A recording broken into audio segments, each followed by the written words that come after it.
চিরদিনই তুমি যে আমার ধারাবাহিকে দেখেছিলাম অপর্ণাকে বাসে তুলতে এসেছিল ওর মা বাবা, যাচ্ছে শিলিগুড়ি, কান্নাকাটি করছিল, বলেছে তোমরা এরকম কান্নাকাটি করো না, ফোন আছে, ফোন করবে, সব সময় ফোনে আমাকে পাবে।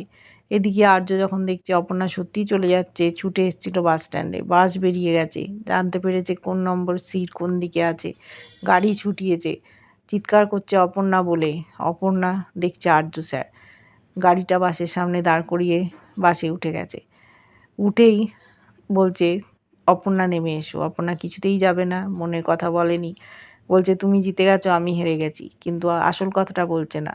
শেষে বাসের যাত্রীরা ওদেরকে বলল আপনারা নেমে যান, আমাদের ডিস্টার্ব হচ্ছে, তখন বাধ্য হয়েছে ওরা নেমে যেতে। এদিকে কিঙ্কর দেখছে ড্রাইভার আছে, আর্য নেই, তাকে খুঁজতে চলে গেছে বাস স্ট্যান্ডে।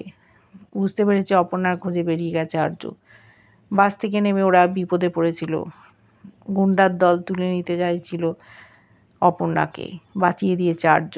এদিকে ওর মা বাবা দুশ্চিন্তায়, হঠাৎ ঝড় উঠেছে, কি ব্যাপার, মেয়েটা ভালো আছে তো?